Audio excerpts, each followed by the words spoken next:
d'Orléans, c'est trop cher. Les meilleurs journalistes sont tôt ce matin, hein? Oui, ouais. ben oui. Mais suivez-vous la politique un peu à Québec aussi? Non, on n'a pas le choix. Est-ce que c'est trop cher ou c'est important? C'est un lien qui est important pour la région? Bien, c'est important certainement pour la région. À Québec, beaucoup de gens, pour toutes sortes de raisons, les résidents évidemment, mais aussi les visiteurs, parce qu'il y a beaucoup de tourisme qui va à l'île d'Orléans durant l'année. Donc c'est important, un point important. Maintenant, sur la question des coûts, bien, une question pertinente à laquelle je suis sûr les ministres du Québec vont répondre aujourd'hui.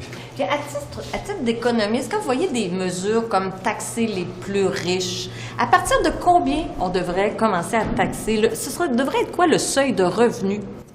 Bien, c'est une question d'équité et d'efficacité. Il y a des formes de taxation qui créent davantage de coûts économiques, puis des formes de taxation qui sont plutôt neutres et qui permettent aux gens de continuer d'investir dans le capital, dans la production et la croissance économique, mais qui permettent aussi de redistribuer à des gens qui en ont plus besoin encore dans la société. On sait à quel point c'est difficile pour la classe moyenne, pour les familles à plus faible revenu présentement. Puis il y a beaucoup de gens plus aisés qui nous disent que c'est important d'investir pour aider ces familles. In English, how would you respond to that question? How rich is rich enough to tax? Well, it depends on two things. It depends on the efficiency of those taxes and the equity of those taxes. There are forms of taxation that come with very little impact in terms of production, growth, and investments in the economy, but that can generate revenues for the federal government and other governments to invest in middle-class Canadians and those with lower incomes. And when we speak to Canadians that may be quite affluent, they often recognize it's important to support their middle-class workers and middle-class families for our economy to keep growing. Inflation rate is out 2.9%. What do you make of that? I think that's good news because it's aligned with the objective of the central bank to have inflation between 1% and 3%. Now, it's been a challenge over the last few years due to world inflation, due to the pressure on gas and natural resources, all the catastrophes that we're seeing on Earth, the wars in Ukraine and now in Gaza. This has put pressure on inflation and the cost of living in Canada in particular. So it's good news that the bracket which the central bank has, which is 1% to 3%, is again met with the announcement today. Est-ce que d'une façon ou d'une autre, vous voyez le retour à l'équilibre budgétaire dans quelque perspective que ce soit à travers ce budget-là? Pas du tout. Il y a toutes sortes de questions pertinentes et naturelles qu'on se pose aujourd'hui sur le budget. Je sais qu'on a encore besoin de patienter un petit peu. Moi-même, j'ai besoin d'aller dans la salle du cabinet pour prendre connaissance de ce budget. Puis je suis sûr qu'il y aura d'autres bonnes questions qui vont être posées au cours des prochaines heures et auxquelles on aura la chance de répondre. Merci. Merci. Bonne journée. Minister Wilkinson, any thoughts on the inflation rate that's out this morning, 2.9%? Well, I mean, the Bank of Canada's target is 2 to 3. It's below 3. I think we are happy that it's come down. We would like to see it come down a little bit more, but I think it is generally in the right direction. So.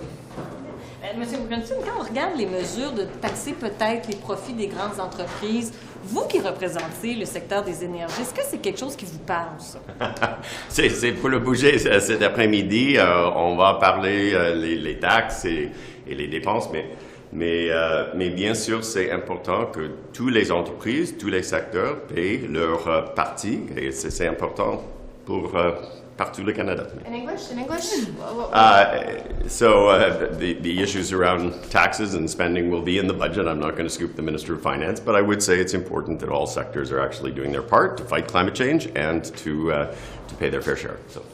Merci, bonne journée. Mr. Poilievre is suggesting that the deficit's too high, that social programs won't survive the budget.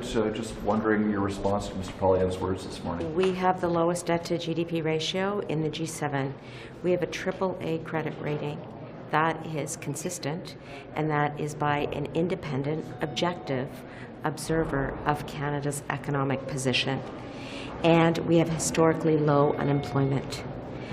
In response, therefore, I would say the economic metrics are very good, and the Minister of Finance will lay out the plan for the future this afternoon. Thank you. Nous avons le plus bas ratio dette de PIB dans le G7. Nous avons le taux de chômage plus faible aussi, et aussi notre économie est très forte avec une AAA credit rating. Donc, on peut voir notre économie maintenant avec des facteurs très forts.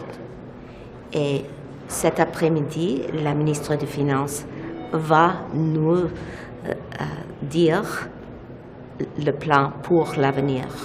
Donc, stay tuned. Thank you for stopping. Very helpful. Thank you. Est-ce que le budget, selon vous, doit respecter les compétences provinciales aujourd'hui?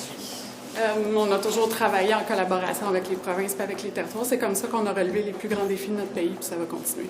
Merci. Bonjour, M. Miller. Possible de vous entendre sur la situation de la réunification familiale avec les gens du Soudan. On en est où là-dedans? Est-ce qu'il y a eu des réunifications qui ont été faites? Est-ce qu'on est en démarche? Est-ce que c'est difficile? C'est clair que c'est difficile. Il y a toujours une guerre des atrocités qui se commettent. Le programme a été lancé il y a à peine 2 mois, donc le processus d'application va bon train. Évidemment, on veut les sortir au plus vite, mais ça va prendre du temps, côté sécurité, côté du triage. Mais évidemment, c'est un effort humanitaire, c'est un effort qu'on a mis ensemble, qu'on a tissé avec des acteurs, des intervenants de la communauté même au Canada.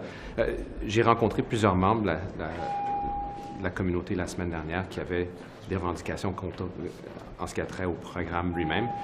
On les écoute, puis on est prêt à faire des changements, mais c'est important pour nous de s'assurer qu'on le fait de la bonne façon, que le programme se remplisse et qu'il y a des succès.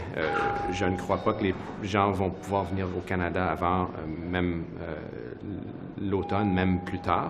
On parle de mois, quand même. Oui, on parle de mois. C'est des personnes qui sont à plusieurs endroits, qui soient au Soudan, qui soient dans un camp de réfugiés en Égypte ou autre.